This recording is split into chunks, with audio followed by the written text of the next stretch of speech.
If you are experiencing any of these symptoms, then focusing on your gut health may help you to feel better. Welcome back to the Hormone Harmony Reset. This is week 3 of a series where every week for the next 12 weeks, I will be sharing with you a habit, a task or system, and a challenge to keep you on track of your hormone health goals. This week, our focus is gut health. Our habit for this week was to drink warm lemon water first thing in the morning. This is because lemon water can help not only to hydrate you, especially after not having taken in any liquids overnight, but it can also help to stimulate digestion. Sour foods tend to trigger bile release, which helps to kick your digestion into gear. The vitamin C in the lemon is also an antioxidant, which can help to reduce inflammation. And generally speaking, sour foods can also stimulate bowel movements. The task for this week was to track your veggies with the aim of getting at least 5 different types of vegetables per day. We're also encouraged to eat the rainbow when it comes to your vegetables. Color in vegetables equals antioxidants. The more colors you eat, the more nutrients you're getting. So eat the rainbow. And then our challenge for this week was to try a fermented food. Fermented foods have probiotics in them. So some examples are foods like sauerkraut and kefir, yogurt with live cultures, and apple cider vinegar with the mother. These are just some examples of fermented foods. Fermented foods containing probiotics will help to support a healthy gut microbiome, which is basically the bacteria that live inside your gut. These bacteria are doing amazing things, from helping to digest and absorb your food to even improving your mood. So the aim is to have a healthy gut microbiome. But why is gut health so important to our hormone health? Well, there are a few different ways that your gut influences your hormone health. Firstly, your liver. Your liver is a major detoxification organ, and when it comes to our hormone health, our liver is super important when it comes to packaging up and metabolizing estrogen. So a healthy functioning liver is very important to ensure hormone balance. Now, you may have heard of the gut microbiome, but have you heard of the estrobolome? The estrobolome is a group of gut bacteria that play a major role in balancing your estrogen. Now, these particular bacteria inside your gut are responsible for deciding whether estrogen is shipped out, in other words, excreted from your body, or whether it is reabsorbed into your bloodstream. So a healthy estrobolome is also a major key for hormone balance.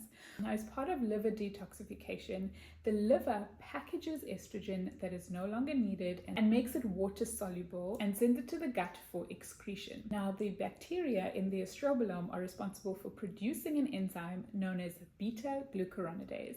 And beta-glucuronidase can unpack estrogen from its packaging so that it is reabsorbed into the bloodstream.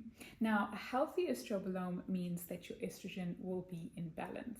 But an imbalance in your estrobolome will cause more beta-glucuronidase to be produced. And more of this enzyme means that more estrogen is going to be unpackaged and reabsorbed into your bloodstream. And this can lead to a potential estrogen dominance. And symptoms of estrogen dominance, including things like PMS, heavy periods, painful periods, PCOS, endometriosis, fibroids, adenomyosis, and other estrogen-dominant hormone imbalances. And so keeping the estrobolome in balance is going to be super important for your estrogen balance in particular. Another reason why the gut is super important for our hormone health is because the majority of our immune system resides in our gut, which means that our gut is responsible for a lot of the inflammation that we may have in our body. So chronic inflammation can aggravate and worsen hormone imbalance symptoms, and it can potentially put us at risk for inflammatory conditions as well as autoimmune conditions like Hashimoto's thyroiditis, rheumatoid arthritis, and lupus, to name a few. Our gut is also super important for nutrient absorption, and this is especially important for some key nutrients that play a vital role in our hormone balance. Nutrients such as magnesium and B vitamins are super important for hormone production and normal functioning. And if your gut is inflamed, then it's not going to be able to absorb properly. And a deficiency in these nutrients can negatively impact how your hormones are produced and whether they are in balance. So what are some factors that can negatively impact our gut health? Well, firstly, gut dysbiosis. Dysbiosis refers to an imbalance in the bacteria in your gut microbiome, where there's an overgrowth of harmful bacterial strains. Common triggers of gut dysbiosis are a poor diet, so a diet high in refined sugars and heavily processed foods, and chronic antibiotic use. While you may need an antibiotic because of a bacterial infection, they can also kill the good bacteria in and on our bodies, and this can lead to an imbalance in the microbiome. A diet low in fiber can also have the same effect. Fiber is food for your gut microbiome, and if you are not consuming enough fiber, then this can also cause an imbalance in the gut microbiome. Also, when it comes to our hormone health, fiber helps to bind up any excess estrogen that needs to be eliminated from the body. It also helps to reduce constipation, which means that there will be a lower transit time of stool in your colon, which means that there will be less time for beta-glucuronidase, that enzyme, to unpackage estrogen, and less time for estrogen to be reabsorbed into your bloodstream. Chronic stress also changes the gut microbiome, favoring those harmful bacteria. Also, when you're stressed out, you may be more likely to consume foods that are higher in sugar and heavily processed foods and snacks. This can also feed those harmful bacteria. But stress also can increase inflammation in your gut, which can lead to poor gut function. Excess alcohol consumption can also cause a disruption in the gut microbiome. If you think about it, we use alcohol on the skin to disinfect, to kill bacteria. A similar thing is happening inside your gut. So especially if you're consuming large volumes of alcohol, this is not only going to negatively impact your gut health, but it will also affect your estrogen balance. Chronic inflammation of the gut can also affect the lining of the gut, which can reduce the function of the gut lining. Environmental toxins can also impact the integrity of your gut lining and can influence the bacteria growing inside your gut. Exposure to things like BPA from plastics, phthalates, and synthetic fragrances can all have a negative impact on your gut health. So to support a healthy gut, increase the amount of fiber in your diet.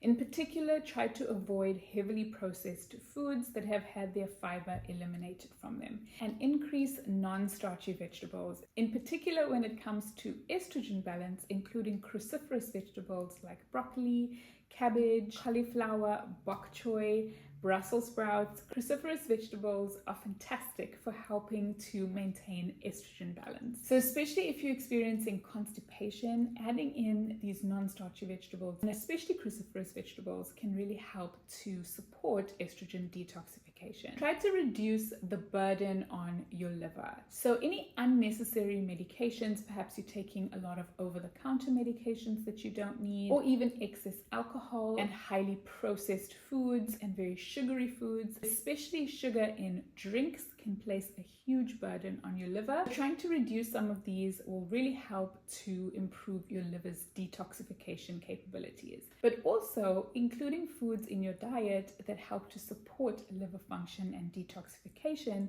can be helpful. Probiotic-rich foods can help to support the health of your gut microbiome.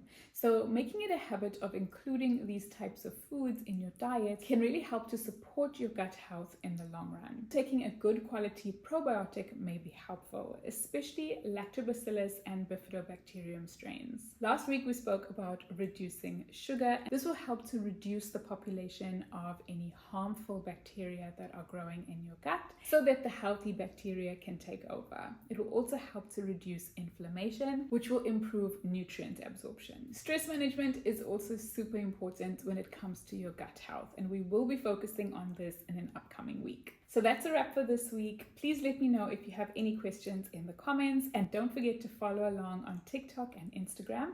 If you haven't yet downloaded the bingo card, please go ahead and check it out in the description box below. Let me know if you're finding this series helpful by liking this video, and perhaps share the series with somebody that you think would find it helpful too. Until next time, take care of yourself. Bye-bye.